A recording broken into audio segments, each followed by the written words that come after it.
Am I the jerk for dialing back and not caring? I will try to keep this short and sweet. I am still figuring out Reddit and got auto-modded the last time I posted. I have worked for my company for 8 years now. The basic breakdown relevant to the story is that I am essentially a call-out shift lead. If no shift leads are there, I can do the role for the day. There is a new guy who got the shift lead promotion, the little boss and the big boss. I have been working for the little boss and the big boss for 2 years now. I have established myself as an extremely hard worker. Big boss's exact words were, "If it wasn't for you getting as much work done as you did while you were partnered up with little boss while he was a shift lead, I would never have been able to promote him to little boss." Last December, little boss had some issues and convinced big boss to get the new guy transferred to us. The thing is, that was when I was supposed to get the promotion to permanent shift lead. Little boss said the new guy would only come over for the permanent shift lead promotion, and I got denied the promotion. Last week, the new guy, little boss, and big boss wanted to have a conversation with me. The basics of it were that big boss told the new guy that our area was not covering as much work as we normally do. They had several conversations about it, and eventually, the new guy got demoted to call out shift lead. The new guy blames me because, and I quote, "You used to cover all of this work by yourself when little boss was a shift lead. It's not fair that you won't work that hard for me. I shouldn't have to tell you we need to cover more. You should just do it because you helped little boss get his promotion. You should do that for me. You two used to sit around because you got everything done early. It's only fair I get the same treatment. You don't even care that I got demoted. It's not my fault I got the promotion because of who I knew." I told all three of them I did not intentionally get him demoted. I stopped doing so much extra and working hard because you all said that even though I'm better than the new guy and deserve the promotion, the new guy gets it because he is best friends with little boss. Big boss wanted to make little boss happy by bringing the new guy over and meeting his demands. This is basically nepotism by proxy, so no, I'm not doing extra. I'm going to do the bare minimum my job requires. It's clear hard work gets me nowhere, so why should I do it? Also, no, I don't care that he got demoted because had he done his fair share of work, we would have covered the same distance. His demotion is a him problem, not a me problem. Some of my buddies think that even though I'm justified in how I feel, I'm a jerk for not letting it go and not working as hard as before, and that I refuse to work harder to get the new guy his promotion back. What do you think, Reddit? Am I the bad person? You haven't done anything wrong.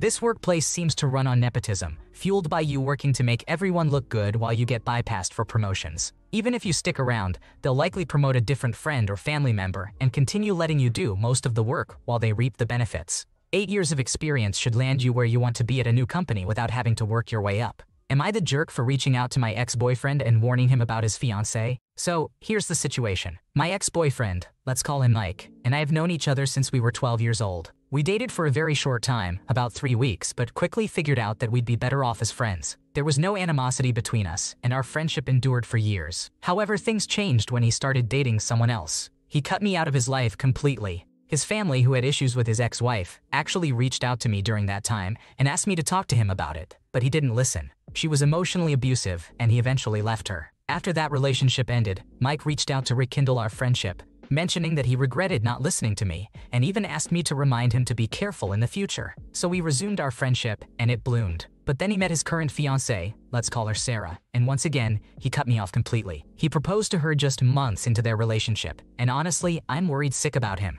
From what I can see, Sarah is much worse than his ex-wife. She may not be overtly abusive, but she's manipulative and has already started to isolate him from his family. I am still really close with his parents, and they are terrified he is digging an even deeper hole than in the first marriage and has lost his self-worth completely. In addition to how manipulative she is also 8 years younger than him, and they are in completely different stages of life. I've been trying to respect their relationship and stay out of it, especially since I'm an ex, no matter how short the relationship was. But a week ago, I couldn't hold back anymore. I messaged Mike and reminded him of what he told me before about needing to be warned if he was making a mistake again. I expressed my genuine concerns about Sarah, and how I think he's repeating the same mistakes he made in his past marriage. He is sacrificing his relationship with his entire family, they are all extremely close, and most of his friends because of someone he's known for less than a year. His parents helped him get out of his last abusive marriage and worked really hard to build him back up. Now they are watching him walk into yet another one. It's heartbreaking to watch as someone who has always cared about his happiness and rooted for him to find love that builds him up rather than tears him down.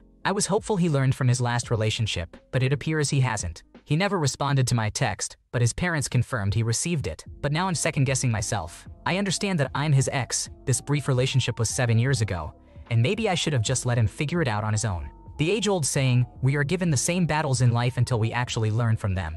But I'm also a friend who was told to reach out if this happened again.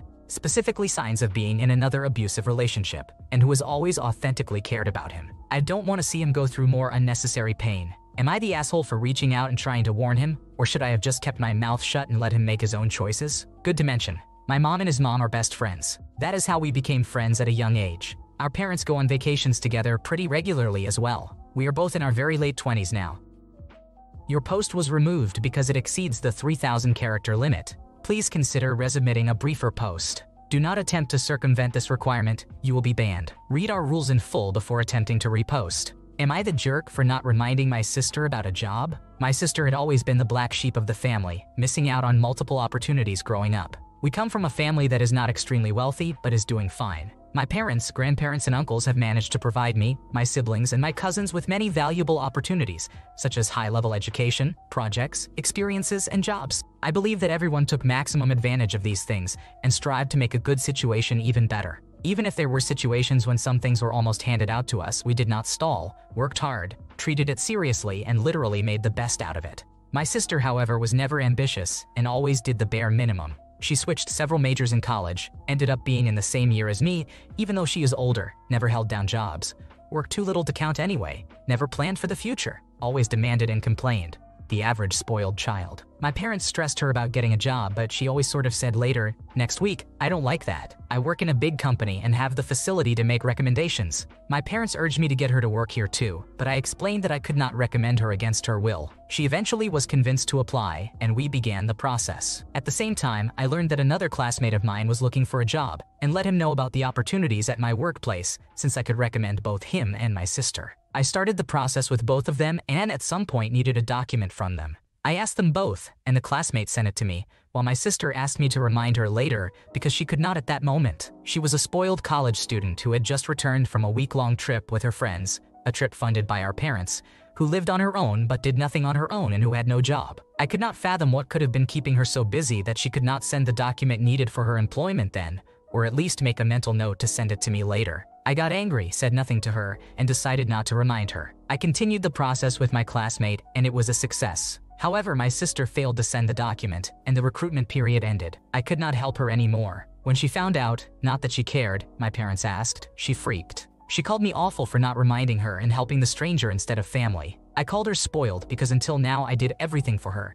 and all she had to do was send a simple photo of a filled-out paper. My parents also told me that you know how she is, and I should have reminded her, but I refused to do things for her any longer. I know I could have told her to send that document to me, but again, I simply refused to drag her after me any longer. If she wants to be a big baby, then so be it. Am I the bad person?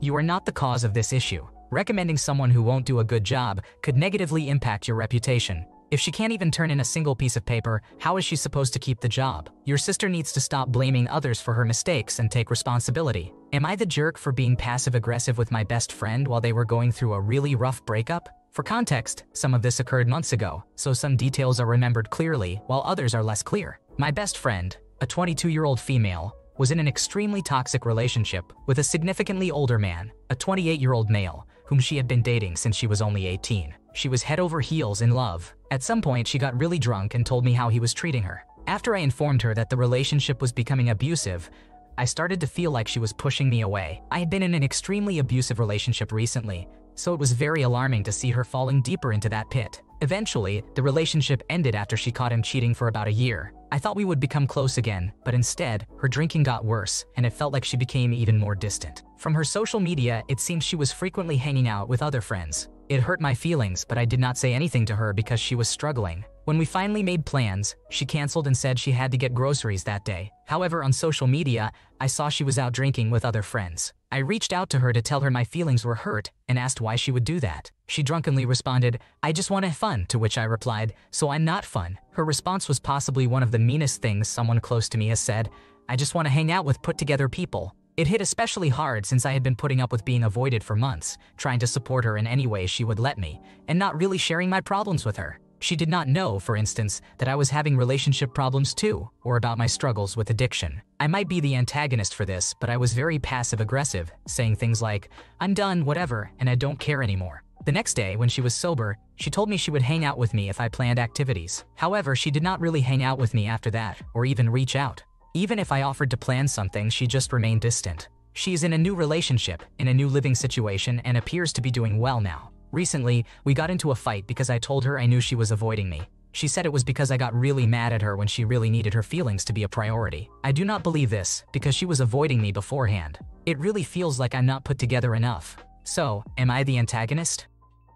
Your friend clearly doesn't want to be your friend anymore, and you don't like the way she treated you. She's just not being a good friend, and you've been supportive and patient for a long time. Whatever's going on in her life, she apparently still has time for other friends. You're better off without her, so just go your separate ways. Am I the jerk for telling my sister-in-law the world doesn't revolve around her and her kids? I, a 33-year-old female, am a mother of 2. The other day was my son's 5th birthday, and my husband and I threw a party at our home.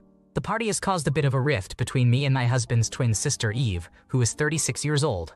Eve and I do not have much in common, and usually I only see her during holidays and special occasions. She and my husband are not particularly close either. Eve has 3 children who are 9, 5, and 2 years old. A few days before the party, Eve messaged me that she might not attend because it would be during her youngest child's nap time. I told her that her child was welcome to sleep at our home and that we could put her in our youngest child's bed. Eve said she would think about it but that she probably would not come. Eve did not message me or my husband again, so we assumed she was not coming. However, she did turn up on the day. About 5 minutes after she arrived, she asked if the bed was set up for her youngest child. I explained that we were not expecting them, so I would need a few minutes to get it ready. Eve asked if we do not keep our children's bedrooms tidy, which really irritated me. Eve's daughter slept fine. She did fuss a bit upon waking up, but at least the nap time issue was resolved. Eve saw the cake we had for our son, which was hidden in our kitchen so he would not see it before it was time to blow out the candles. She said that her children would not eat that kind of cake, which was lemon cake if that matters. I know that a lot of children probably are not keen on lemon cake,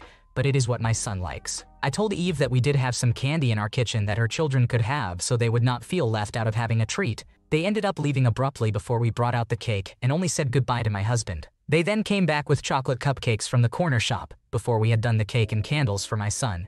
They were only gone for maybe 20-30 minutes and started serving them to their children. This caused some of the younger children at the party to start fussing because they wanted the cupcakes too, and there were not enough to go around. Eve also repeatedly connected her phone to our Bluetooth speakers to play music without asking us, even though we already had music playing. I asked her to stop because it was just making the house sound like a mishmash of music, and she said that I was being a grump. That was the last straw for me. After the party, I told her that the world does not revolve around her and her children. She called me selfish and said that I need to lighten up. She and her family quickly left. My mother-in-law and father-in-law were still at our house, which made things quite awkward. Eve has been giving my husband the cold shoulder since, and I am wondering if I am in the wrong.